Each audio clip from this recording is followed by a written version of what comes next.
down the bar. "Right back," he said, and went away to serve a new customer. Elsie sipped her drink. She looked both ways. To her left was Beck Ramsey, his arm around the Walters girl. A pity on her, Elsie thought.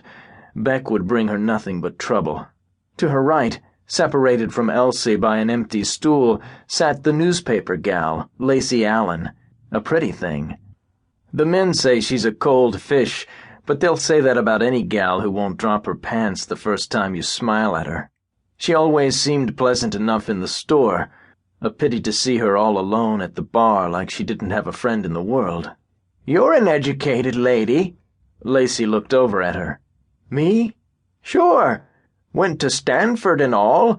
You're a doctor of something." "English Lit." "Right. Probably one of the best educated folks in town. So you tell me something, if you don't mind my asking." She shrugged. "All right. I'd be happy to try." "Is there such a thing as ghosts?" "Ghosts?" "You know, ghosts, spirits of dead folks, haunts." Lacey shook her head. "You've got me. I've never seen one. All through history, though, people have claimed they exist." She looked away from Elsie, picked up her wine-glass and raised it to her lips. But she didn't drink. Her eyes suddenly opened wide. She gazed at Elsie and set down her glass. "Did you see one?" "Don't know what I saw. Not sure I saw anything." "Mind if I—" Lacey looked at the empty stool between them. "Help yourself." She slid off her stool and climbed onto the one beside Elsie. "This is just between us. I don't want to be written up in the Trib. Everyone in town saying Elsie's got cards gone." "I promise." "Okay, then." A hand from behind patted her shoulder. She jumped, splashing her dress.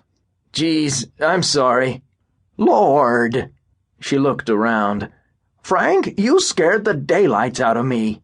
"I'm really sorry. Gosh, Well, that's all right. Let me get you another drink." "I won't argue with that."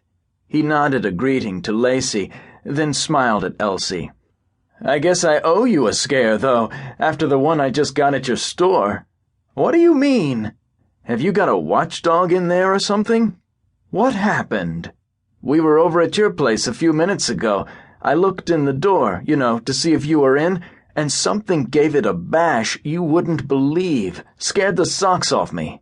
"Did you see what it was?" Lacey asked. "I didn't see anything. It sure gave me a start, though. Did you get yourself a dog, Elsie?"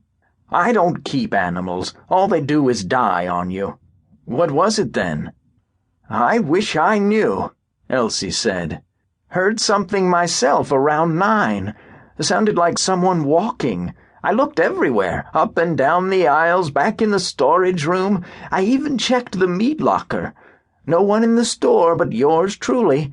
Then the cash register opened on its own accord, and that did it. I closed up." "Maybe you've got a ghost," Frank said, half grinning. "That's what I wonder," Elsie said. "What do you think, Lacey?" "I think we should drive over to your store and take a look." Lacey swung her car into the parking lot of Hoffman's Market. "Why don't you wait here?" Frank told his wife. "And miss the fun?" She flung open a rear door, climbed out, and smiled at Lacey. "You think we'll make the paper?" "That depends on what's inside," she said, and followed Elsie to the door. "We'll make the paper for sure," Frank said, "if we all get slaughtered in there." Elsie frowned over her shoulder. "You do talk, Frank." "If you're so nervous," Joan told him, "maybe you should wait in the car." "And let you get slaughtered without me? How would that look?" Elsie peered through the window. "I don't see anything.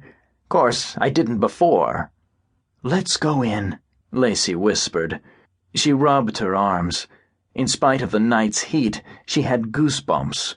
Maybe this wasn't such a great idea, she decided, as Elsie pushed the key into the lock, but it had been her idea. She could hardly back out now. Besides, she did want to find out what had